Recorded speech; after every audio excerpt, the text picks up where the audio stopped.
Good evening, ladies. My name is Lan Villacorte. I am one of the substitute teaching leaders. Next week, it will be Sister Lauren who will be leading the lecture. So before we start with our lecture, I just would like to remind you of the mini study that we will start next week. That is for lesson 4, 5, and 6. So please do invite friends and inform your GLs if you have invites. Let us pray. Father God, we come before you with hearts anticipating for your word to speak to us. Thank you for the freedom to study the book of Revelation. Would you open our minds and hearts and keep us from any distraction and be focused on your message that will move us to worship you and glorify your name. In Jesus' name we pray. Amen. So have you ever had a dream about God? Or have you ever asked God to reveal something to you through a dream? So personally, I never had one, but the closest I had to this is this. I would always had bad dreams before. Then one afternoon, I was asleep and dreamt of this choral singing and majestic song, and I was wondering where it is coming from. Then, in the midst of it, I heard a voice telling me, trust God. Since then, I no longer had bad dreams. So there's this one man who was a devout Muslim. He came from a family of devout Muslims. He knows the Quran by heart and have memorized passages of it. He uses them to engage Christians in arguments and prove to them that their faith is wrong and the Islam is the truth. Maybe some of you have heard of him or read of him. He is Nabil Qureshi. One day, Nabil met a Christian who was able to answer all of his challenging questions. And he was led to examine the evidence for both Christianity and Islam thoroughly. He was shocked by the things he found out and got confused and didn't know what to do. As many Muslims would do, he prayed and asked God to reveal himself to him either in a vision or a dream. And God gave him this dream. In his dream, he was standing by a narrow door. As he looked into the doorway, there was this room set with a feast, with people in fine clothes just like in a wedding. They have not started yet because they are waiting for the owner, the host, to come and start the feast. He wanted to come because in his dream he knew that was heaven. But he could not get in because his Christian friend was there blocking the way. So he called out to his friend. But his friend says, "You have not responded yet." So when he woke up, he immediately called up this friend who is in his dream, and he asked him what he thought about that dream. His friend said and told him, "This dream is so clear, and I don't even have to interpret it for you. Go to the Bible and read Luke 13. This man has never read Luke 13 before, and opening the Bible stunned him. So in Revelation chapter 1, the author John received a similar vision, only this one is much clearer, more vivid, and the most grand vision a person can have from God. A vision of the resurrected and glorified Jesus. It's a vision so grand, so gripping, so glorious that he falls flat on his face in worship of Jesus because the vision impresses on him that the glory of Christ is worthy of reverence and obedience. So we have two divisions to take us through chapter 1 of Revelation study.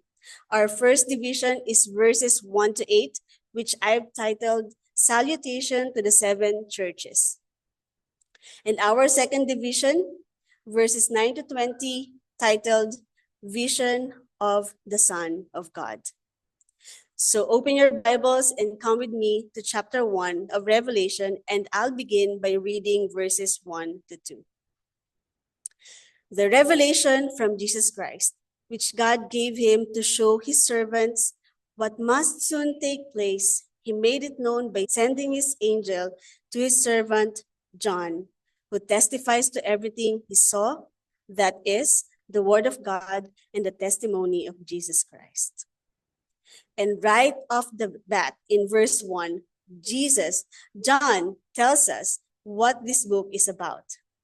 It's the revelation from Jesus Christ, which is to say, Jesus is the source of this revelation.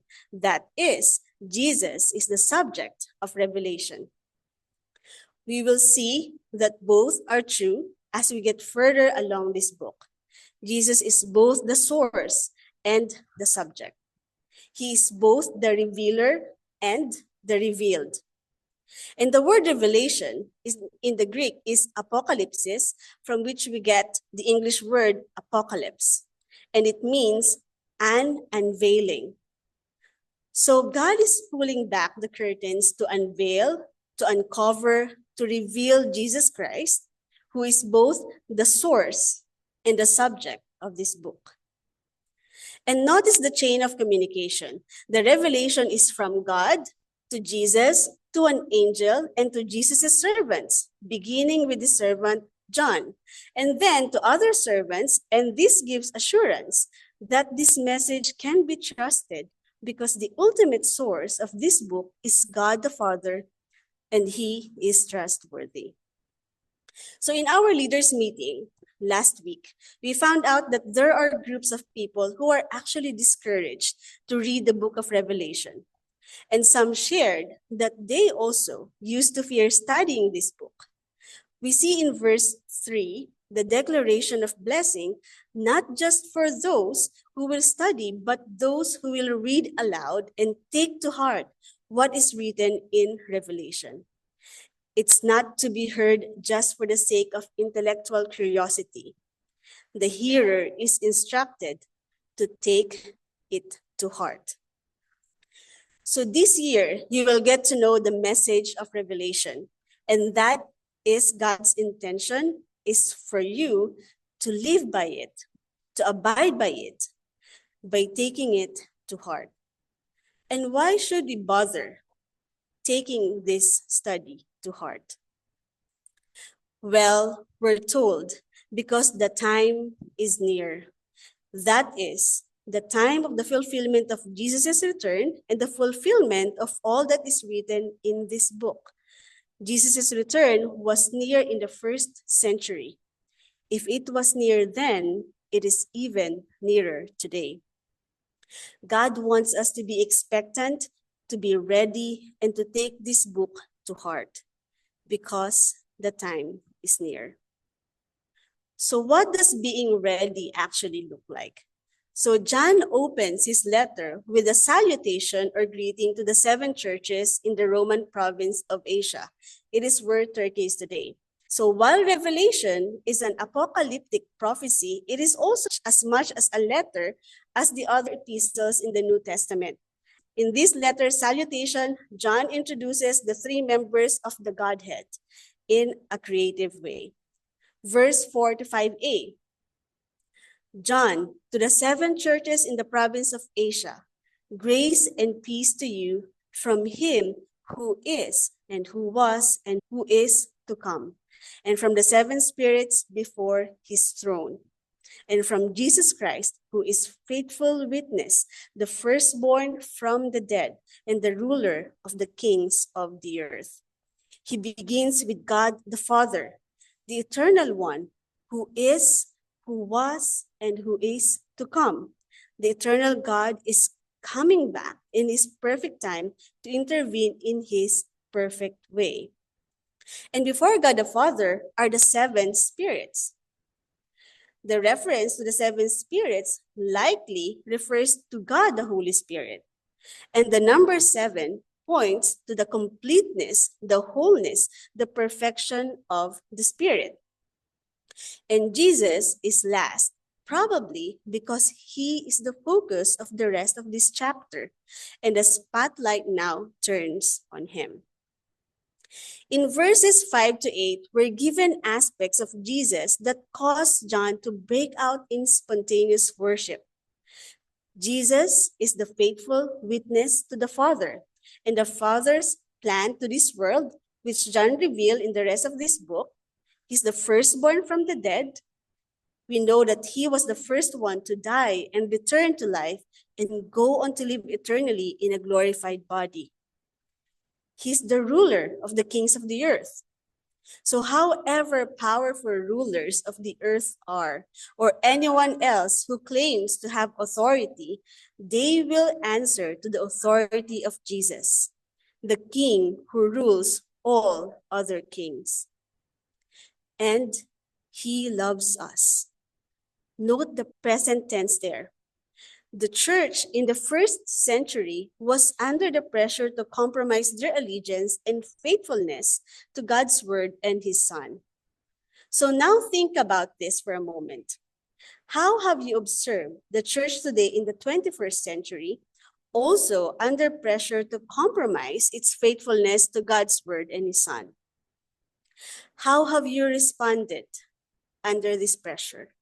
When pressured to conform to the world, the church finds comfort in these words. Jesus loves us. He hasn't given up on us. He will never give up on his church. These words are given to followers of Christ to take to heart in the midst of suffering, pressure, and persecution, that Jesus loves us. And also, he has freed us. Note the past tense. He is the Lamb of God, slain for the forgiveness of our sins, who purchased us by his blood to save us from the penalty of our sin, which is death, and who made us to be a kingdom and priest, that we would represent God to people and people to God. What a great privilege we have.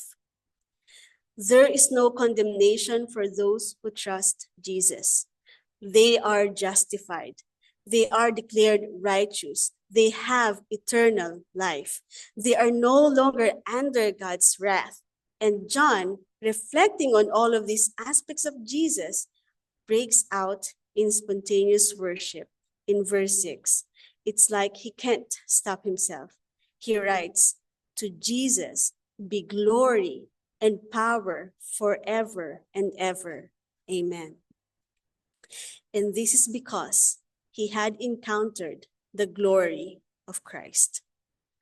John goes on to give another reason to worship, and it's because Jesus is returning in fulfillment of the Old Testament prophecy in Daniel chapter 7 and Zechariah chapter 12. John tells us in verse 7, "Every eye will see him, even those who pierced him," which suggests a resurrection of those who have rejected Jesus, and all peoples on earth will mourn, which suggests repentance. Among those who have rejected him will be those who mourn because they have repented and returned to him. And like a signature in the letter in verse 8, God personally signs off on it.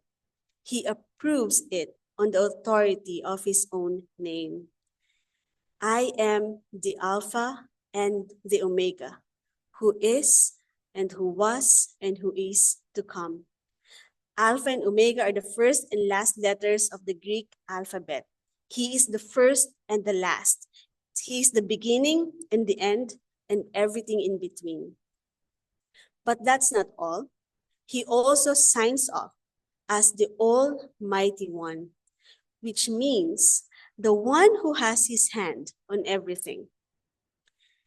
His hand is on everything that's going on right now. His hand is on everything that will go on in time to come. When suffering and persecution turns your world upside down, find comfort in knowing and trusting the one who holds you in his grip. God's got you. His hand is on everything. So it's no surprise that John breaks out in worship as he does. He had encountered the glory of Christ, and it was right and appropriate to respond in worship. And that leads us to the truth in this division, which is the revealed glory of Jesus calls for worship and reverence. The revealed glory of Jesus calls for worship and reverence. When Nabil Qureshi woke up from the dream and realized that God showed him Luke 13, he knew he needed to respond. He needed to give up everything and worship Christ as he was revealed in Scripture. John responded in Revelation chapter 1 with great reverence and spontaneous worship. How about you? How will you introduce Christ to the people in your life? Will you be able to say along with John, "To him be glory and power forever and ever. Amen"? And well, it's in this posture of worship that John is commanded to witness about the glorified Christ, as we see in our second division in verses 9 to 20, in the vision of the Son of God. It's in verse 9 to 12 that John receives the command to witness about Jesus. In verse 9, he writes, "I, John, your brother and companion in the suffering and kingdom and patient endurance that ours in Jesus was on the island of Patmos because of the word of God and the testimony of Jesus."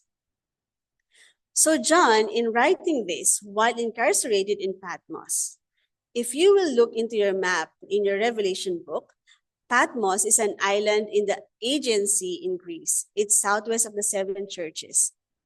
He was there because he stood firm on God's word and stayed faithful to Jesus. And he associates himself with his readers.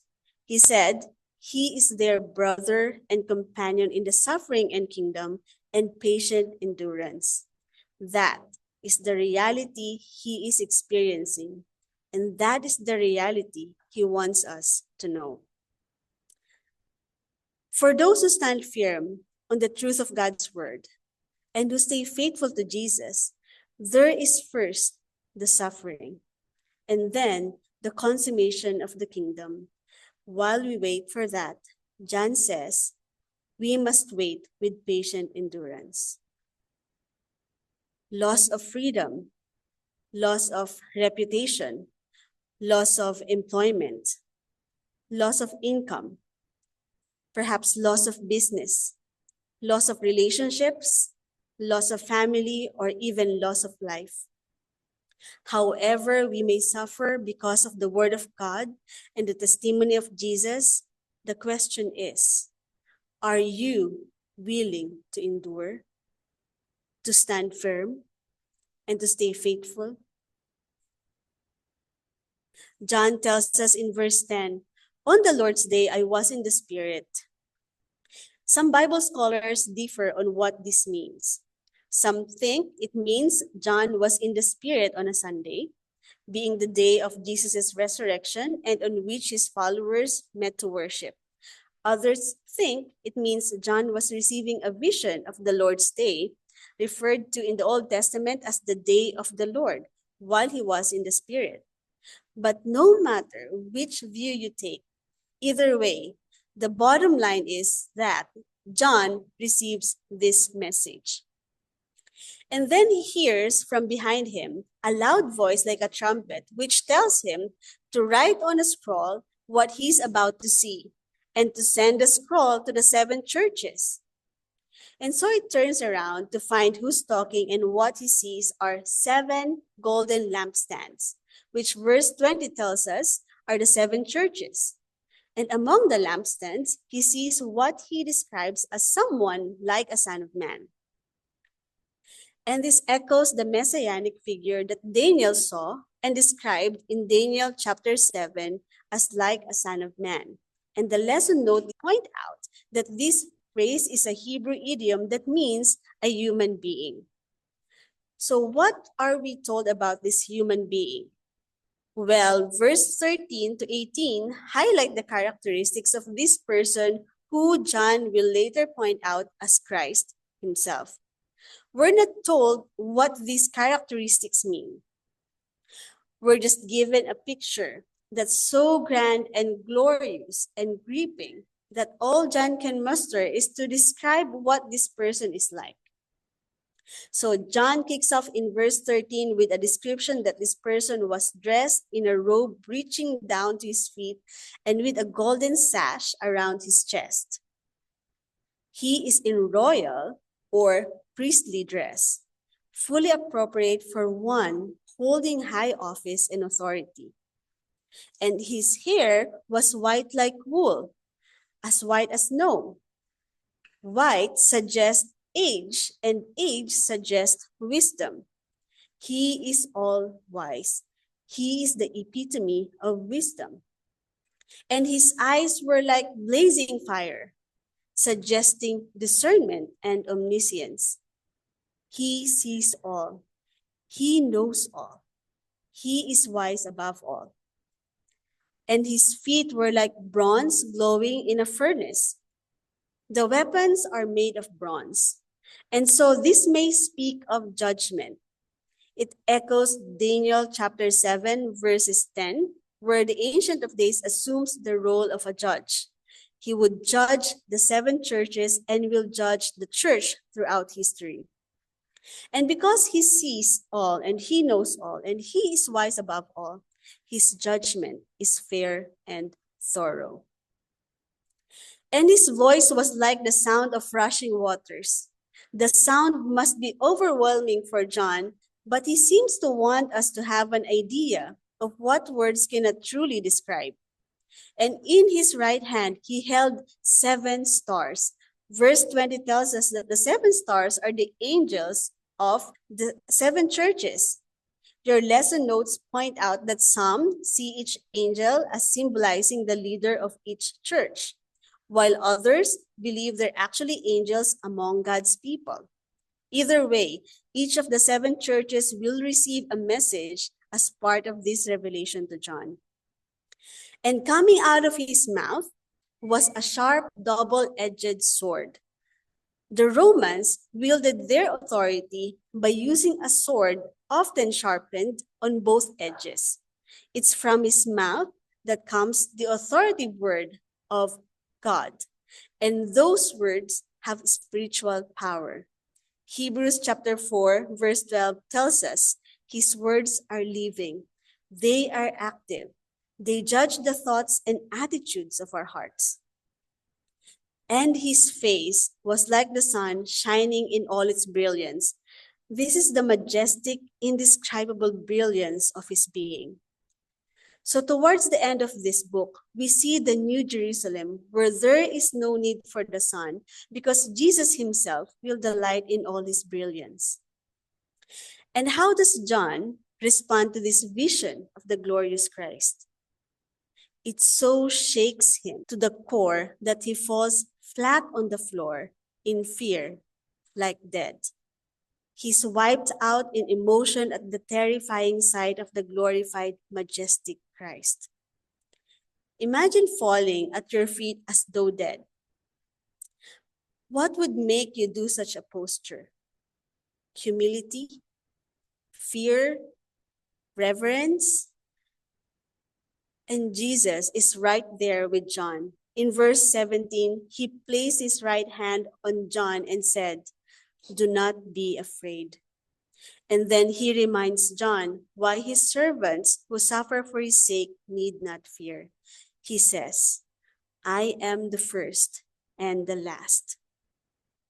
Notice how Jesus claimed the title God the Father declared for himself in verse 8. As the second person of the Trinity, Jesus existed in eternity past, participated in creation, and dwelt among humanity to offer himself as a sacrifice for sin. As God the Father is eternal, the Son of God is eternal. Followers of Christ, need not fear because of Jesus' eternality. He always has been and always will be King of all kings and Lord of all lords. He says, I am the living one. They need not fear because of his victory. He was dead but is victorious over death and is now alive forever and ever. And he says, I hold the keys of death and Hades. They need not fear because of his authority. Hades is the realm of death, and Jesus has a message for his servants. He tells us, you're not going there. I've got you. You're one of mine. Death is not to be feared if you belong to the one who conquered death. And he has promised to make you alive forever and ever, just as he is. This is the Jesus of the Bible, the eternal one, the victorious one, the authoritative one. And it's this Jesus that John is once again commanded to witness about in verses 19 and 20. He is to write what he has seen, what is now, and what will take place later. And this includes this vision in chapter 1. It includes the assessment of the 7 churches, and it includes what will happen in future when Jesus takes keys of death and Hades and wields his authority to judge. This is the Jesus we will encounter in this book. And it was in the midst of John's suffering and in his faithful endurance that his encounter with Jesus drew him not only to worship, but also to obey the command to witness about the glory of Christ. And here's a key truth for this division. Seeing Jesus for who he is leads to humble obedience. Seeing Jesus for who he is leads to humble obedience. Nabil Qureshi responded to the dream Jesus gave him by leaving behind his family of birth, his Muslim community, and everything he grew up with. He gave his life to Christ. He became a strong Christian. He became a strong Christian apologist. He worshiped God by defending Christ in big arenas. Despite this, he suffered from stomach cancer. Yet he never stopped proclaiming Christ, even in the hospital bed and until his death. His hope remained in the eternality of the glorious Christ. John's personal encounter with the glory of Christ made him fall to the floor and in fear. And though you and I may not fall prostrate on the floor like John, may our minds and our hearts fall prostrate before the glorious Christ, God's Son, this year and for the rest of our lives. Are you suffering because of your faith in Jesus? Are you mourning and waiting for comfort? Jesus loves you. Isn't that a great comfort? Every minute that passes brings us closer to Jesus' return. It's both a comfort and a challenge as we realize the urgency not only to know him, but to make him known through faithful witness while we endure. Let us pray. Father God, would the message that we have each received in this chapter drop from our head into our hearts? Would you draw us to deep worship of the glorious Christ? Would you send us out to be effective witnesses about him as we await with patient endurance his return and the consummation of the kingdom? Would you use our testimony to draw many to yourself, ultimately for the praise and glory of Jesus? And we say with John, to Jesus be glory and power forever and ever. Amen.